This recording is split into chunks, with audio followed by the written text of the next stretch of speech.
South ఇండియాలోని అతి తక్కువ ధరలకి రత్నాలనందించే ఏకైక సంస్థ 6JVR. ఢిల్లీ పేలుళ్లో సంచలన విషయాలు బయటపడ్డాయి. ఉగ్రవాదుల దాడేనని తేలిపోయింది. దీనికి సంబంధించి మరింత సమాచారం మనకు అందించేందుకు ఎక్స్ ఆర్మీ పర్సన్ శ్రీనివాస్ గారు లైవ్ కాల్ అందుబాటులో ఉన్నారు. ఒకసారి ఆయనతో మాట్లాడదాం. సార్ నమస్తే అండి.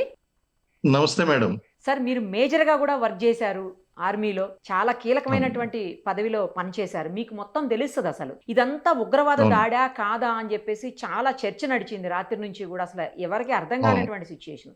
ఇప్పుడు లాస్ట్ కి ఉగ్రవాదుల దాడేనని చెప్పేసి బయటపడిపోయింది. గతంలో మనం చూసాం సార్ 9/10 అని చెప్పి చేశారు, 9/11 అని. ఇప్పుడు 10/11 అన్నట్టుగా ఇది మళ్ళీ అలా చెప్తున్నారు. ఇంకొకటి ఏంటంటే డాక్టర్స్ చాలా మంది ఇన్వాల్వ్ అయి ఉన్నారు, చాలా ఎడ్యుకేటెడ్ పర్సన్స్ ఇన్వాల్వ్ అయి ఉన్నారు అని చెప్తున్నారు.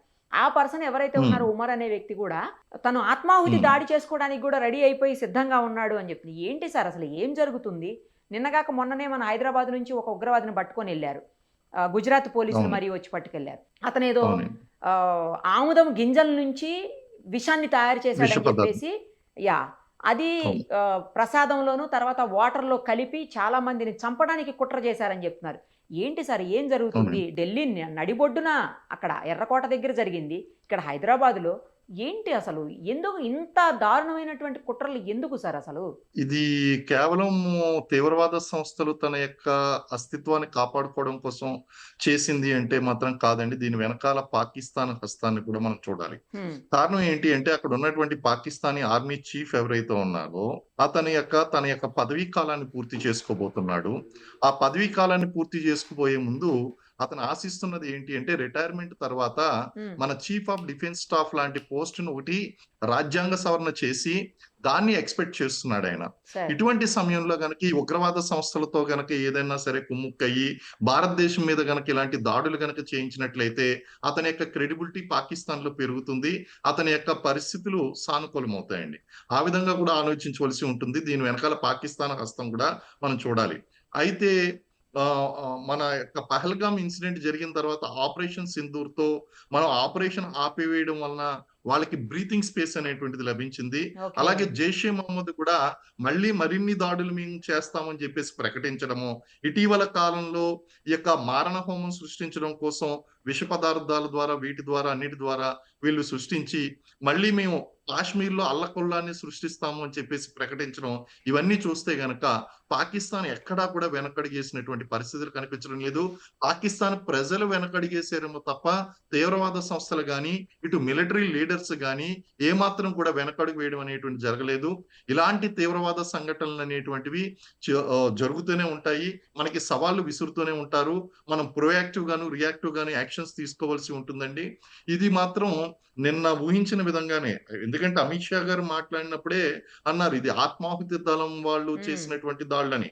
అంటే ఒక హోం మంత్రి గారు అటువంటి స్టేట్మెంట్ ఇచ్చారు అంటే అక్కడ ఖచ్చితంగా దర్యాప్తు చేస్తున్నటువంటి సంస్థలు నేషనల్ ఇన్వెస్టిగేషన్ ఏజెన్సీ గాని, ఇంటెలిజెన్స్ బ్యూరో గాని, ఎక్స్ప్లోజివ్ ఎక్స్పర్ట్స్ గాని వీళ్ళందరూ కూడా ఖచ్చితంగా ఆయనకి ముందస్తు సమాచారం అయితే అందించి మేము కన్ఫర్మ్ చేస్తాం. ఎందుకంటే ఆయన ప్రకటించలేదు, కన్ఫర్మ్ చేయలేదు, కేవలం ప్రిలిమినరీ ఇన్ఫర్మేషన్ మాత్రమే ఆయన స్పీచ్ లో ఆయన వెల్లడించడం జరిగింది.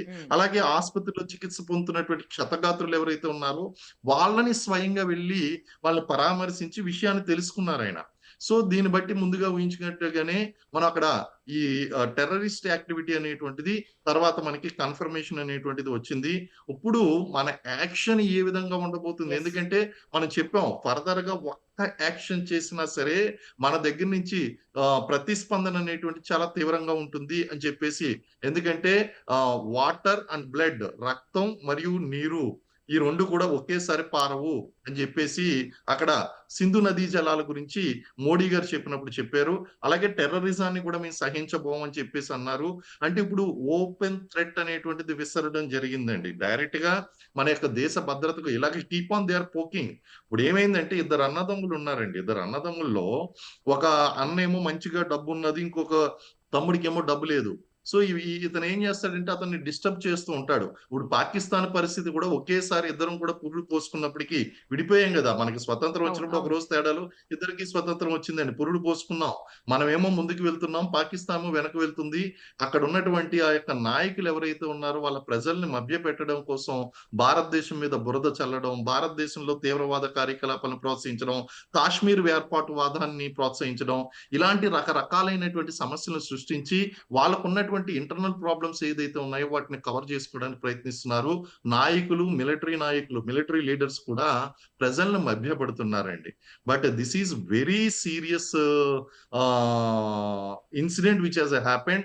మనం ఒకసారి ఆల్రెడీ ఆపరేషన్ సింధూర్ ద్వారా భారతదేశం యొక్క సత్తా ఎలా ఉంటుందో చూపించిన తర్వాత కూడా వాళ్ళకి బుద్ధి రాకుండా వాళ్ళు ఆ మీరన్నట్టు 9/11 ఇన్సిడెంట్ ఉమ్. జరిగింది. ఇప్పుడు 10/11 ఇన్సిడెంట్ జరుగుతుందండి. దీనికంటే ముందు తాజ్ మీద దాడులు యా చేశారు. సార్, అవును. అలాగే వాళ్ళు పెహల్గాం దాడులు చేశారండి. పుల్వామా సంఘటనలు జరిగినాయి. అంటే మనకి నెంబర్ ఆఫ్ ఇన్సిడెంట్స్ అనేటువంటివి తగ్గినప్పటికీ కూడా ఈ జరిగినటువంటి ఇన్సిడెంట్‌ని చాలా సీరియస్‌గా చూడవలసి వస్తుందండి మనం. అవును. అవును. కారణం ఏంటి అంటే ఒక పక్కనేమో మనం దేశ భద్రతకు సంబంధించి పటిష్టమైనటువంటి ఏర్పాట్లను చేసుకుంటూ వస్తున్నాం. ప్రపంచ దేశాల్లో భారతదేశం యొక్క రక్షణ వ్యవస్థను పటిష్టపరుచుకుంటూ వస్తున్నాం. ఇండిజీనియస్‌గా మనం అనేక రకాలైనటువంటి వెపన్స్‌ని మనం తయారు చేసుకుంటూ ఎక్స్‌పోర్ట్ చేసేటువంటి దశకు వెళ్తున్నాం. ఇటువంటి సమయంలో ఇంటర్నల్ సెక్యూరిటీ, ఎక్స్‌టర్నల్ సెక్యూరిటీ అనేటువంటిది భారతదేశానికి సవాళ్లు ఎదుర్కోవడం చాలా సహజం. కారణం ఏంటి అంటే మనకు అంతర్జాతీయంగా ఒత్తిడి పెరుగుతుంది. People wanted India to be under pressure because of terrorism, and we keep on fighting with the internal security. దేశ అంతర్గత భద్రతకు సంబంధించి మనం కొట్టుమిట్టాడుతూ ఉంటే మన యొక్క ఆర్థిక వ్యవస్థ చిన్నాభిన్నంగా ఉంటుంది. వాళ్ళకి పోటీగా నిలవకుండా ఉంటామని చెప్పేసి ఇటు చైనా గాని, అండ్ ఈ మధ్య కాలంలో అమెరికా, సరే. అలాగే పాకిస్తాన్ ప్రోత్సాహిత దేశాలు, చైనా ప్రోత్సాహిత దేశాలు, అమెరికా ప్రోత్సాహిత దేశాలన్నీ కూడా భారతదేశం మీద ముప్పెట దాడి చేస్తున్నాయి. అయినప్పటికీ కూడా మన అంతర్గత భద్రతను కాపాడుకోవాల్సినటువంటి కీలకమైనటువంటి గురుతరమైనటువంటి బాధ్యత ఈ రోజు మన నాయకులది, అలాగే మన ఉద్యోగులది, రక్షణ వ్యవస్థకి మనకు ఉందండి. అసలు ఏం చూసుకొని సార్, ఎందుకంటే ఏ రకంగా చూసినా కూడా పాకిస్తాన్ అనేది మనకంటే బ్యాక్వర్డే అన్ని రకాలుగా. ఏం అవును. చూసుకొని అంతగానం అవునండి. వాళ్ళు ఎగిసిపడ్డం, అసలు ఈ రకమైనటువంటి దాడులు చేసి అమాయకులు 9 మంది అమాయకులను చంపేశారు ఈరోజు. ఎందుకు సార్ ఇంత? అవునండి. అవును. ఏం చేద్దామని, అసలు ఏం సాధిస్తారు అంటే వాళ్ళు? కేవలం పాకిస్తాన్ యొక్క ఐడెంటిటీ ప్రపంచ దేశాల్లో తీవ్రవాదంతో వాళ్ళు జోడించుకుంటున్నారు. ప్రజల యొక్క ఆలోచన వేరే విధంగా ఉంది. ఇక్కడ ఉన్నటువంటి మిలిటరీ నాయకులు, రాజకీయ నాయకుల యొక్క ఆలోచన వేరే విధంగా ఉంది. చాలా సందర్భాల్లో గతంలో డిస్కస్ చేసినటువంటి డిబేట్స్ లో గాని, చర్చల్లో గాని ఒక విషయం అనుకున్నాం. ఏ దేశానికన్నా సరే కాపాడుకోవడానికి ఒక రక్షణ వ్యవస్థ, డిఫెన్స్ ఉంటుంది. ఇక్కడ రాజకీయ నాయకులకే ఇక్కడ డిఫెన్స్ వ్యవస్థ ఏదైతే ఉందో ఆ డిఫెన్స్ వ్యవస్థకి తీవ్రవాదులు, రాజకీయ నాయకులు అనేటువంటి ఒక దేశం, అంటే మిలిటరీకి ఒక దేశం అనేటువంటిది ఉందండి ఇక్కడ. అంటే ఇక్కడ మిలిటరీ వ్యవస్థ ఏదైతే ఉందో ఆ మిలిటరీ వ్యవస్థ అనేటువంటిది తీవ్రవాదులతో దగ్గరగా పనిచేస్తుంది. అటు రాజకీయ నాయకుల్ని తమ గుప్పిట్లో పెట్టుకుంటుంది. అలాగే మనకి ఆసిఫ్ మునీర్ వచ్చిన తర్వాత పరిస్థితులు మరింత దిగజారిపోయినాయి. ఆయన ఏంటి అంటే ఎక్కడా లేనటువంటి ప్రత్యేకత అంతా కూడా తనకు ఆపాదించుకోవడం కోసం ఒక ఫీల్డ్ మార్షల్ ర్యాంక్ ఆపాదించుకున్నాడు. ఆ తర్వాత రిటైర్ అయిపోయిన తర్వాత చీఫ్ ఆఫ్ డిఫెన్స్ స్టాఫ్ అనేటువంటి ఒక కీలకమైనటువంటి పదవి ఏ విధంగా అయితే మనం భారతదేశంలో సృష్టించామో అదే విధమైనటువంటి పదవిని పొందడం కోసం అక్కడ రాజ్యాంగ సవరణ కూడా జరిపిస్తున్నాడండి. ఇటువంటి సమయంలో ఇలాంటి సంఘటనలు అనేటువంటివి అట్రాక్ట్ చేయడం కోసం చేసేటువంటి అవకాశాలు కూడా కనిపిస్తున్నాయి. పాకిస్తాన్ అనేటువంటిది ఏ విషయంలోనూ కూడా పోటీ పడలేక మనల్ని ఇబ్బందిలో పడేసేటువంటి సంఘటనలు కనిపిస్తున్నాయండి. కాశ్మీర్ వేర్పాటువాదంలో చూడండి, యుఎన్ఓలో తమ యొక్క గళాన్ని వినిపించలేకపోయింది, తమను తాము సమర్థించుకోలేకపోయిందండి. వాటినన్నింటినీ కూడా అలాగే క్రికెట్ లో చూడండి, క్రికెట్ లో కూడా వాళ్ళు మాటికి ఓడిపోతున్నారు భారతదేశం చేతిలో. అలాగే కనీసం మనం చేతులు కూడా కలపకుండా వాళ్ళని అవమానిస్తున్నాం. అంతర్జాతీయ ఆఖరికి వాళ్ళ కప్పు పట్టుకుపోయారు.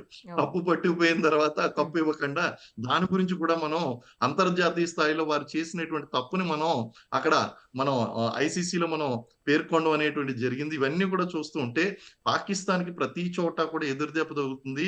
కాబట్టి నేరుగా ఢీకొనలేక ఇలాగ దొంగ దారిన వాళ్ళు మనకి దెబ్బ కొడుతున్నారు. ఇక తీవ్రవాదుల యొక్క పరిస్థితి కనుక మనం చూసినట్లయితే ఐడియాలజీ అండి. వాళ్ళ ఐడియాలజీ అనేటువంటిది లాంగ్ రన్ లో ఉండదు. ప్రస్తుతం వాళ్ళ అస్తిత్వాన్ని కాపాడుకునే విధంగా ఉంటుంది. వాళ్ళు మతం కోసం మత మౌఢ్యంతో మూడవ దశలో ఉన్నటువంటి మత తత్వంతో వాళ్ళు విరోధాత్మకమైనటువంటి మత తత్వవాదాన్ని ప్రదర్శిస్తూ ఆ యొక్క ఐడియాలజీలో జిహాద్‌లో పూర్తిగా కూలుకుపోయి తమ యొక్క ప్రాణత్యాగం కూడా చేయడానికి వాళ్ళు సిద్ధపడుతూ ఉంటారండి. కాబట్టి వాళ్ళు ఎందుకు మన దేశం ఈ విధంగా ఉంది, మనకి తినడానికి తిండి లేదు, మతం మనకి తిండి పెడుతుంది అనేటువంటి ఆలోచనలు అనేటువంటివి వాళ్ళకు ఉండవు. వాళ్ళని చిన్నప్పటి నుంచి కూడా ఆ యొక్క తీవ్రవాద శిబిరాల్లోకి తీసుకుని వెళ్ళిపోయి ఆత్మాహుతి కూడా చేసుకునే స్థాయికి వాళ్ళకి శిక్షణ ఇస్తారండి. కాబట్టి ఇవన్నీ కూడా చూస్తూ ఉంటే వాళ్ళకి ఈ దాడులనేటువంటివి చేయడం ఒక స్వతంత్ర సమరయోధుడు తన యొక్క స్వతంత్రం కోసం పోరాడుతున్నటువంటి ఫీలింగ్ లో వాళ్ళు ఉంటారే తప్ప మనం హింస చేస్తున్నాం అనేటువంటి ఆలోచనలో ఎంత మాత్రం కూడా వాళ్ళు ఉంటారండి. ఇవన్నీ కూడా చూస్తుంటే తీవ్రవాదాన్ని మనం చాలా లాంగ్ రన్ లో హ్యాండిల్ చేయవలసి ఉంటుంది. దీనికి ఇమ్మీడియట్ సొల్యూషన్ అనేటువంటిది మనకు దొరకడం కష్టం అండి.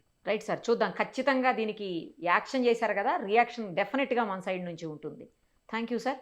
ఉంటుందని అనుకుంటున్నాం. ఆపరేషన్ 2 సింధూర్ 2 తో మనం Correct. సమాధానం చెప్పాలి అని చెప్పేసి కోరుకుంటున్నాము. లెట్ us see అండి. Thank you. Thank you sir.